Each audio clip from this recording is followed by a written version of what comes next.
जय भीम। तो कैसे हो कुणाल के चाहने वाले, मैं आशा करूंगा आप सब ठीक होंगे। सम्मानित साथियों, मैं आपको एक ऐसे महापुरुष के जीवन की कहानी बताने जा रहा हूँ। वो कहानी है हमारे मसीहा doctor B are Ambedkar ji की।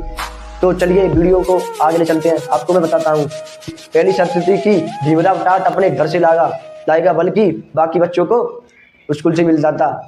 बाकी सवर्ण बच्चों के साथ खेलों में भाग नहीं ले सकता था। और साथियों, 5वीं मैंने पढ़ी जब मेरी आंखों से आंसू बह गए। साथियों, 5वीं थी कि जाते हो आपसे कोई जाति पूछता है क्या, कि आपके सामने कोई शर्तें रखता है क्या। साथियों, इसलिए रखते क्योंकि हमारे बाबा साहब, हमारे रहबर, हमारे डॉक्टर संघर्ष किया है और उसको संघर्ष करके हमारे लिए वो भारतीय संविधान दे गए, जिसमें हमारे सभी भारत के बच्चों को पढ़ने लिखने का अधिकार दे गए। तो साथियों, जब बाबा साहब 5 वर्ष के हुए तो उनके पिता रामजी सकपाल उन्हें एक प्रिंसिपल तो स्कूल में लेकर गए।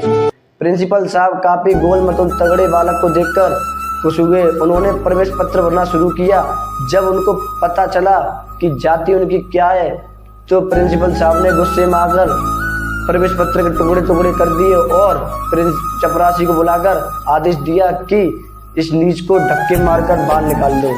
इसकी हिम्मत कैसे हुई यहाँ तक आने की। आहत पिता क्या करते, केवल दुखी होकर और मन महसूस कर रह गए। लेकिन रामजी सकपाल बाबा साहब अम्बेडकर बाबा साहब जी को पढ़ाने के लिए दृढ़ संकल्प किए हुए थे। तो रामजी सकपाल बाबा साहब जी को एक अंग्रेज के स्कूल में लेकर गए। उनको वहाँ पर दाखिला तो मिला, लेकिन उनके सामने 5 शर्तें रखी गई। साथियों, वो शर्त थी, जब मैंने इन शर्तों को पढ़ा तो मेरी आंखों से आंसू बह गए। तो साथियों सुनो, ये 5 शर्त क्या रही थी।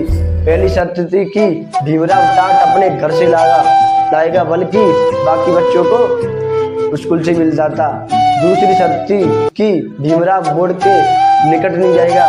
तीसरी ये थी कि भीमराव अपने हाथों से पानी नहीं पी सकेगा, कोई सवर्ण बालक ही उसे पानी पिला सकेगा। और चौथी ये थी साथियों कि भीमराव बाकी सवर्ण बच्चों के साथ खेलों में भाग नहीं ले सकता था। और साथियों, 5वीं मैंने पढ़ी जब मेरी आंखों से आंसू बह गए। साथियों, 5वीं थी कि भीमराव बाकी बच्चों से लगभग 10 फीट दूर बैठेगा। साथियों, मैं आज आपसे पूछता हूँ इस वीडियो के माध्यम से, आप अपने बच्चों का दाखिला दिलाने जाते हो, बड़े बड़े स्कूलों में दाखिला दिलाने जाते हो, आपसे कोई जाति पूछता है क्या, कि आपके सामने कोई शर्तें रखता है क्या। साथियों, इसलिए रखते क्योंकि हमारे बाबा साहब, हमारे रहबर, हमारे doctor B are Ambedkar ji ने इतना संघर्ष किया है और उसको संघर्ष करके हमारे लिए वो भारतीय संविधान दे गए, जिसमें हमारे सभी भारत के बच्चों को पढ़ने लिखने का अधिकार दे गए। तो साथियों, इस वीडियो को ज़्यादा से ज़्यादा शेयर करें ताकि सभी को पता चले, हमारे बहुजन समाज के लोगों को पता चले कि हमें पढ़ने का अधिकार कैसे और किसने दिलाया। मेरी इस वीडियो को ज़्यादा से ज़्यादा शेयर करें और अपना छोटा भाई समझकर सपोर्ट करें। सभी को मेरा सादर जय भीम। नमो बुद्धाय।